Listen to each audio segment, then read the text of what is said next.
നമസ്കാരം. കേരളത്തിലെ ഓരോ വീട്ടിലെയും അടുക്കളയുമായി നേരിട്ട് ബന്ധപ്പെട്ടിരിക്കുന്ന ഒന്നാണ് റേഷൻ കാർഡ്. അരി മുതൽ പഞ്ചസാര വരെ സബ്സിഡി നിരക്കിൽ നമ്മുടെ കയ്യിൽ എത്തുന്നത് ഈ ഒരു കാർഡിലൂടെയാണ്. എന്നാൽ 2026 കേരള സർക്കാർ റേഷൻ സംവിധാനത്തിൽ കൊണ്ടുവന്നിരിക്കുന്ന മാറ്റങ്ങൾ പലർക്കും ഇപ്പോഴും പൂർണ്ണമായി അറിയില്ല. ഈക്വൈസി നിർബന്ധമാക്കി സപ്ലൈകോയെ ആധുനികവൽക്കരിച്ച് വാതിൽപ്പടി വരെ റേഷൻ എത്തിക്കാനുള്ള പദ്ധതി വരെ ആലോചിക്കുന്ന ഒരു കാലത്താണ് നമ്മൾ. ഈ വീഡിയോയിൽ റേഷൻ കാർഡിൽ എന്ത് തെറ്റ് തിരുത്തണം, ഈക്വൈസി ചെയ്യാത്തവർക്ക് എന്ത് സംഭവിക്കും, സപ്ലൈകോയുടെ പുതിയ 24 മണിക്കൂർ സ്റ്റോറുകളും ഓൺലൈൻ ബുക്കിംഗും എങ്ങനെ ഉപയോഗിക്കാം, വയോജനങ്ങൾക്ക് വീട്ടിൽ റേഷൻ കിട്ടുമോ എന്നതുവരെ വളരെ വിശദമായിട്ട് കാണാം. അവസാനം വരെ കണ്ടാൽ മാത്രമേ നിങ്ങളുടെ കാർഡും ആനുകൂല്യങ്ങളും സുരക്ഷിതമാക്കാൻ കഴിയൂ. ആദ്യമായി തന്നെ റേഷൻ കാർഡ് മാറ്റങ്ങളുടെ കാര്യം നോക്കാം. കഴിഞ്ഞ കുറച്ച് മാസങ്ങളായി സിവിൽ സപ്ലൈസ് വകുപ്പ് റേഷൻ കാർഡിലെ വിവരങ്ങൾ കൃത്യമാക്കുന്നതിനുള്ള പ്രത്യേക ഡ്രൈവ് നടത്തുന്നു. പേരിലെ അക്ഷരത്തെറ്റ്, ജനനതീയതി തെറ്റ്, കുടുംബങ്ങളുടെ എണ്ണം കുറവ്, വിലാസം മാറിയത് എന്നിവയെല്ലാം ഇപ്പോൾ ഓൺലൈനായും അക്ഷയ കേന്ദ്രം വഴിയും തിരുത്താൻ കഴിയും. തെറ്റായ വിവരങ്ങൾ ഉണ്ടെങ്കിൽ അർഹമായ സബ്സിഡി ലഭിക്കാതിരിക്കാനും ആനുകൂല്യം മറ്റൊരാൾക്ക് പോകാനും സാധ്യതയുണ്ട്. അതിനാൽ എല്ലാ റേഷൻ കാർഡ് ഉടമകളും ഉടൻ തന്നെ തങ്ങളുടെ കാർഡ് ഡൗൺലോഡ് ചെയ്തോ അക്ഷയയിൽ പ്രിന്റ് എടുത്തോ പരിശോധിക്കണം. തെറ്റ് കണ്ടെത്തിയാൽ ആധാർ കാർഡ്, വിലാസം തെളിയിക്കുന്ന രേഖ, തിരുത്തൽ അപേക്ഷ എന്നിവ സഹിതം സമർപ്പിച്ചാൽ മതി. തിരുത്തൽ അംഗീകരിച്ചാൽ പുതിയ കാർഡ് ലഭിക്കും. അടുത്ത ഏറ്റവും പ്രധാനപ്പെട്ട അപ്ഡേറ്റ് ഈക്വൈസി ആണ്. ഇലക്ട്രോണിക് നോ യുവർ കസ്റ്റമർ എന്നർത്ഥം വരുന്ന ഈക്വൈസി റേഷൻ കാർഡിലെ എല്ലാ അംഗങ്ങളുടെയും ആധാർ ബയോമെട്രിക് ഉപയോഗിച്ച് സ്ഥിരീകരിക്കുന്ന പ്രക്രിയയാണ്. ഇത് ചെയ്യുന്നതിന് റേഷൻ കാർഡ് ഉടമയോ കുടുംബത്തിലെ മുതിർന്ന അംഗമോ അടുത്തുള്ള റേഷൻ കടയിലോ അക്ഷയ കേന്ദ്രങ്ങളിലോ പോകണം. അവിടെ വച്ച് വിരലടയാളം അല്ലെങ്കിൽ ഐറിസ് സ്കാൻ നൽകി ആധാറുമായി റേഷൻ കാർഡ് ലിങ്ക് ചെയ്യും. ഈക്വൈസി പൂർത്തിയാക്കിയില്ലെങ്കിൽ സബ്സിഡി നിരക്കിൽ അരി, ഗോതമ്പ്, പഞ്ചസാര, മണ്ണെണ്ണ എന്നിവ ലഭിക്കില്ല. സിവിൽ സപ്ലൈസ് വകുപ്പ് വ്യക്തമാക്കിയിരിക്കുന്നത് സബ്സിഡി തടഞ്ഞു വയ്ക്കും എന്നാണ്. ഇതുകൂടാതെ കാർഡ് ഉടൻ റദ്ദാക്കില്ല. സോഷ്യൽ മീഡിയയിൽ പ്രചരിക്കുന്ന റേഷൻ കാർഡ് റദ്ദാകുമെന്ന വാർത്ത അടിസ്ഥാനരഹിതമാണ്.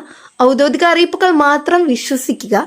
വയോജനങ്ങൾക്കും ഭിന്നശേഷിക്കാർക്കും റേഷൻ കടയിൽ നേരിട്ടെത്താൻ ബുദ്ധിമുട്ടുണ്ട്. ഇത് മനസ്സിലാക്കി സർക്കാർ വാതിൽപ്പടി വിതരണ പദ്ധതി ആലോചിക്കുന്നു. ഈ പദ്ധതി പ്രകാരം സന്നദ്ധ പ്രവർത്തകരോ അംഗീകൃത ഏജൻസികളോ വഴി വീടുകളിൽ റേഷൻ സാധനങ്ങൾ എത്തിക്കും. പദ്ധതി പൂർണ്ണമായി നടപ്പിലായാൽ വളരെ ഉപകാരപ്രദമാകും. ഇപ്പോൾ പരീക്ഷണാടിസ്ഥാനത്തിൽ ചില ജില്ലകളിൽ ഇത് തുടങ്ങിയിട്ടുണ്ട്. അർഹരായവരുടെ പട്ടിക പഞ്ചായത്ത് വഴി തയ്യാറാക്കും. സപ്ലൈകോയുടെ കാര്യത്തിലും വലിയ മാറ്റങ്ങൾ വന്നിട്ടുണ്ട്. സപ്ലൈകോ മാവേലി സ്റ്റോറുകൾ ഇപ്പോൾ ആധുനികവൽക്കരിക്കുന്നു.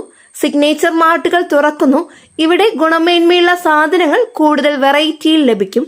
നഗരങ്ങളിലും ടൗണുകളിലും 24 മണിക്കൂറും പ്രവർത്തിക്കുന്ന കൺവീനിയൻസ് സ്റ്റോറുകളും സപ്ലൈകോ തുടങ്ങിയിട്ടുണ്ട്. രാത്രി വൈകിയും അത്യാവശ്യ സാധനങ്ങൾ വാങ്ങാൻ ഇത് സഹായിക്കും. കൂടാതെ സപ്ലൈകോയുടെ വെബ്സൈറ്റും മൊബൈൽ ആപ്പും വഴി ഓൺലൈൻ ബുക്കിംഗ് സൗകര്യങ്ങളും ഒരുക്കിയിട്ടുണ്ട്. മുൻകൂട്ടി ഓർഡർ നൽകിയാൽ നിശ്ചിത സമയത്ത് സ്റ്റോറിൽ നിന്ന് കൈപ്പറ്റുകയോ വീട്ടിൽ ഡെലിവറി എടുക്കുകയോ ചെയ്യാം. ഓണക്കിറ്റ്, വിഷുക്കിറ്റ് പോലുള്ള പ്രത്യേക പാക്കേജുകളും ഓൺലൈൻ വഴി ബുക്ക് ചെയ്യാനായിട്ട് സാധിക്കും. റേഷൻ സാധനങ്ങളുടെ ലഭ്യത ഉറപ്പാക്കുന്നതിനും സിവിൽ സപ്ലൈസ് വകുപ്പ് കർശന നിരീക്ഷണം നടത്തുന്നു. ഒരു റേഷൻ കടയിൽ സ്റ്റോക്ക് കുറവുണ്ടെങ്കിൽ അടുത്തുള്ള വെയർഹൌസിൽ നിന്ന് ഉടൻ സപ്ലൈ എത്തിക്കും. റേഷൻ കടകളുടെ പ്രവർത്തന സമയം, സാധനങ്ങളുടെ നിരക്ക്, ലഭ്യമായ സ്റ്റോക്ക് എന്നിവ സിവിൽ സപ്ലൈസ് വകുപ്പിന്റെ വെബ്സൈറ്റിൽ പരസ്യമായി ലഭ്യമാണ്. ക്രമക്കേട് കണ്ടാൽ ടോൾ ഫ്രീ നമ്പറിൽ പരാതി നൽകാം. അടുത്തത് കേരളത്തിലെ റേഷൻ കാർഡ് ഉടമകൾക്കിടയിൽ ഏറ്റവും കൂടുതൽ ചർച്ച ചെയ്യപ്പെടുന്ന വിഷയങ്ങളിലൊന്നാണ് APL കാർഡിനെ BPL അഥവാ പ്രയോറിറ്റി ഹൗസ് ഹോൾഡ് കാർഡിലേക്ക് മാറ്റുന്നത്. 2026 ജൂൺ വരെയുള്ള സിവിൽ സപ്ലൈസ് വകുപ്പിന്റെ ഔദ്യോഗിക നിലപാട് പ്രകാരം APLൽ നിന്ന് BPLലേക്ക് മാറ്റാൻ പൊതുവായ ഒരു അപേക്ഷ വിൻഡോ ഇപ്പോൾ തുറന്നിട്ടില്ല. കേന്ദ്ര സർക്കാരിന്റെ NFSA പദ്ധതിയുടെ പരിധിക്കുള്ളിൽ മാത്രമേ പുതിയ PHH കാർഡുകൾ അനുവദിക്കാൻ കഴിയൂ എന്നതിനാൽ സംസ്ഥാനത്തിന് സ്വന്തമായി എല്ലാ APL കാർഡുകൾക്കും BPL ആക്കി മാറ്റാൻ നിയമപരമായി സാധിക്കുന്നില്ല. എന്നാൽ അർഹമായ കുടുംബങ്ങൾക്ക് ചില വഴികളിലൂടെ ഈ മാറ്റം നേടാൻ ഇപ്പോഴും സാധിക്കും. ആദ്യം മനസ്സിലാക്കേണ്ടത് കേരളത്തിൽ നിലവിൽ 4 തരം റേഷൻ കാർഡുകളാണുള്ളത്. NFSA പ്രയോറിറ്റി ഹൗസ് ഹോൾഡ് എന്നത് BPL ഭാഗത്തിന് തുല്യമാണ്. ഇതിൽ ഒരാൾക്ക് മാസം 5 കിലോ അരി കിലോയ്ക്ക് 3 രൂപ നിരക്കിൽ ലഭിക്കും. അന്ത്യോദയ കാർഡ് ഏറ്റവും ദരിദ്രരായ കുടുംബങ്ങൾക്ക് 35 കിലോ സാധനം അതേ നിരക്കിൽ നൽകുന്നു. നോൺ പ്രയോറിറ്റി കാർഡാണ് ഇപ്പോൾ മിക്കവരുടെയും കൈവശമുള്ള APL കാർഡ്. ഇതിൽ സബ്സിഡി നിരക്ക് കുറവാണ്. നാലാമത്തേത് സംസ്ഥാനത്തിന്റെ സ്വന്തം RKSY സ്കീമിന് കീഴിലുള്ള കാർഡാണ്. APL നിന്ന് BPയിലേക്ക് മാറണമെങ്കിൽ ഈ പ്രയോറിറ്റി ഹൗസ് ഹോൾഡ് ഭാഗത്തിലേക്ക് കടക്കണം. ഇതുകൂടാതെ APL ആകട്ടെ BPL ആകട്ടെ റേഷൻ കാർഡിലെ എല്ലാ അംഗങ്ങളുടെയും ആധാർ ബയോമെട്രിക് വെരിഫിക്കേഷൻ പൂർത്തിയാക്കിയില്ലെങ്കിൽ സബ്സിഡി സാധനങ്ങൾ ലഭിക്കില്ല. അതിനാൽ APL നിന്ന് BPയിലേക്ക് മാറ്റാൻ അപേക്ഷിക്കുന്നതിന് മുമ്പ് ആദ്യം EKYC പൂർത്തിയാക്കണം. അല്ലാത്ത പക്ഷം അപേക്ഷ തന്നെ സ്വീകരിക്കില്ല. നേരിട്ട് APL കാർഡ് BPയിലാക്കി മാറ്റുന്നതിന് ഇപ്പോൾ പൊതു അപേക്ഷ ഇല്ലെങ്കിലും അർഹതയുള്ള കുടുംബങ്ങൾക്ക് 2 വഴിയുണ്ട്. ഒന്ന് തഹസിൽദാർ വഴിയുള്ള വരുമാന സാമ്പത്തിക സ്ഥിതി പരിശോധന. കുടുംബത്തിന്റെ വാർഷിക വരുമാനം നിശ്ചിത പരിധിക്കുള്ളിലാണെങ്കിൽ വീട്, ഭൂമി, വാഹനം എന്നിവയുടെ അടിസ്ഥാനത്തിൽ അർഹത ഉണ്ടെന്ന് തെളിഞ്ഞാൽ താലൂക്ക് സപ്ലൈ ഓഫീസർ ആ കുടുംബത്തെ പ്രയോറിറ്റി ഹൗസ് ഹോൾഡ് ലിസ്റ്റിൽ ഉൾപ്പെടുത്തും. ഇതിനായി സിവിൽ സപ്ലൈസ് Kerala.government.in എന്ന പോർട്ടലിൽ അപേക്ഷ നൽകുകയോ നേരിട്ട് സപ്ലൈ ഓഫീസിൽ ബന്ധപ്പെടുകയോ ചെയ്യാം. അപേക്ഷയുടെ സ്റ്റാറ്റസ് പരിശോധിക്കാൻ etso.civilsupplieskerala.government.in എന്ന സൈറ്റിൽ പരിശോധിക്കാം. രണ്ടാമത്തെ വഴി കാർഡിലെ അംഗങ്ങളെ കൂട്ടിച്ചേർത്ത് ഒഴിവാക്കിയോ അർഹത മെച്ചപ്പെടുത്തുക എന്നതാണ്. അത്തരം കേസുകളിൽ അംഗം കൂട്ടിച്ചേർക്കുന്നതിലൂടെ മൊത്തം കുടുംബത്തിന്റെ സാമ്പത്തിക ഭാരം വർദ്ധിക്കുകയും അർഹത മാറുകയും ചെയ്യും. അംഗം കൂട്ടിച്ചേർക്കലും അതേ പോർട്ടലിൽ മെമ്പർ സർവീസ് വഴി ചെയ്യാം. കേരളത്തിൽ ഇപ്പോൾ 95 ലക്ഷത്തിലധികം റേഷൻ കാർഡുകൾ സജീവമാണ്. 13,934 റേഷൻ കടകൾ പ്രവർത്തിക്കുന്നു.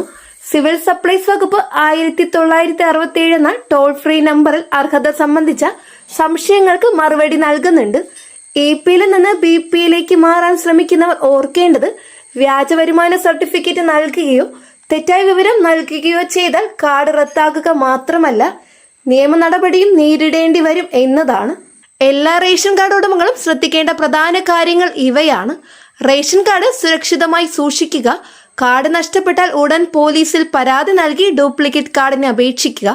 കുടുംബത്തിൽ ജനനം, മരണം, വിവാഹം എന്നിവ നടന്നാൽ ഉടൻ റേഷൻ ഓഫീസിൽ അറിയിപ്പ് നൽകി കാർഡ് മാറ്റം വരുത്തുക. റേഷൻ സാധനങ്ങൾ വാങ്ങുമ്പോൾ e-പോസ്റ്റ് മെഷീനിൽ നിന്നുള്ള രസീത് വാങ്ങി സൂക്ഷിക്കുക. സപ്ലൈകോയിൽ നിന്ന് സാധനങ്ങൾ വാങ്ങുമ്പോൾ ബില്ല് സൂക്ഷിക്കുക. EKYC എത്രയും വേഗം പൂർത്തിയാക്കുക. കേരളത്തിന്റെ റേഷൻ വിതരണ സംവിധാനവും സപ്ലൈകോയും രാജ്യത്തിന് തന്നെ മാതൃകയാണ്.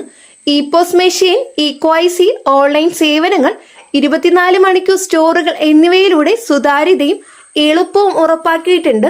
റേഷൻ സപ്ലൈ സാധാരണക്കാരുടെ ഭക്ഷ്യസുരക്ഷ ഉറപ്പാക്കുന്നു. സപ്ലൈകോ നിത്യോപയോഗ സാധനങ്ങൾ സബ്സിഡി നിരക്കിൽ ലഭ്യമാക്കുന്നു. ഈ 2 സംവിധാനങ്ങളും ഒരുമിച്ച് പ്രവർത്തിക്കുമ്പോൾ കേരളത്തിലെ കുടുംബങ്ങൾക്ക് വലിയ സാമ്പത്തിക ആശ്വാസം ലഭിക്കുന്നു. റേഷൻ കാർഡ്, EKYC, സപ്ലൈകോ എന്നിവ സംബന്ധിച്ച് കൂടുതൽ സംശയങ്ങളുണ്ടെങ്കിൽ സിവിൽ സപ്ലൈസ് വകുപ്പിന്റെ ടോൾ ഫ്രീ നമ്പറിലോ സപ്ലൈകോയുടെ കസ്റ്റമർ കെയർ നമ്പറിലോ ബന്ധപ്പെടുക. ഔദ്യോഗിക വെബ്സൈറ്റുകൾ ഇടയ്ക്കിടെ പരിശോധിച്ച് ഏറ്റവും പുതിയ അപ്ഡേറ്റ്സുകൾ അറിയുക. ഇതുപോലുള്ള അപ്ഡേറ്റ്സ് ദിനംപ്രതി ഈ ചാനലിലൂടെ ലഭിക്കുന്നതായിരിക്കും.